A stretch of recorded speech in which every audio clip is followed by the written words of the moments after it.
Les organisateurs de cette 7e conférence des entrepreneurs du Forum sur la coopération sino-africaine pour les efforts inlassables qu'ils consacrent au renforcement de nos relations économiques. Après la dernière édition de septembre 2018, nous sommes réunis ici à Dakar pour poursuivre nos efforts malgré les nombreuses restrictions qu'impose le contexte difficile et la pandémie sanitaire de Covid-19. Je me réjouis ainsi de constater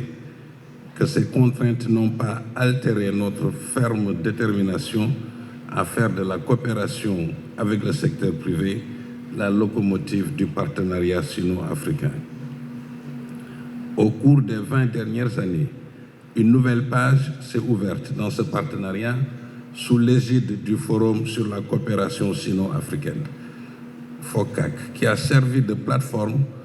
pour lancer une coopération économique et commerciale en constante progression. En utilisant toute la gamme des instruments de coopération économique et financière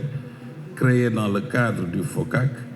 la Chine a mis à la disposition des pays africains d'importantes ressources destinées à la réalisation de projets et programmes dans divers secteurs tels que les infrastructures, l'industrie, le numérique, etc. À l'instar du Sénégal, nombreux sont les pays africains où la coopération avec la Chine a permis de répondre aux préoccupations des gouvernements pour le financement des projets structurants. Aujourd'hui, le moment est venu,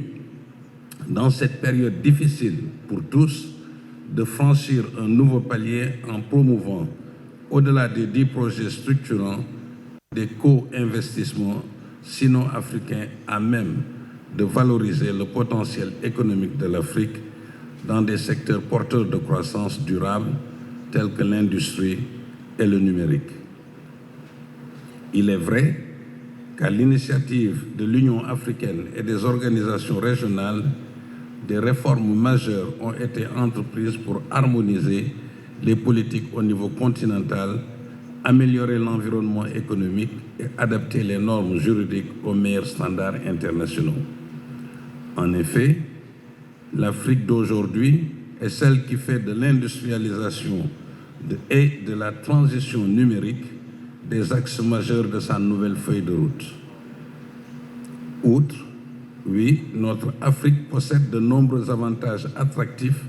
à l'investissement privé.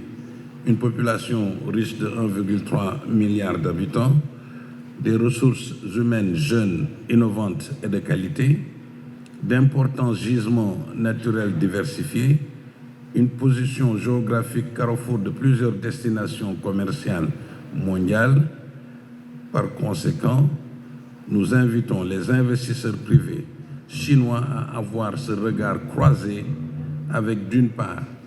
les gouvernements africains pour co-réaliser les grands projets d'investissement prioritaires des États, deuxièmement, et d'autre part, le secteur privé africain pour nouer des alliances stratégiques de partenariat d'affaires. Mesdames et messieurs, l'avenir du partenariat sino-africain réside dans la participation des entreprises chinoises au relèvement des capacités de production de l'Afrique, à la transformation locale des ressources naturelles, ainsi qu'à l'interconnexion du marché intra-africain avec le reste du monde. Cette ambition ne peut être réalisée dans le cadre de projets d'investissement qui valorisent les compétences africaines, mais également qui favorisent le transfert de technologies et de compétences,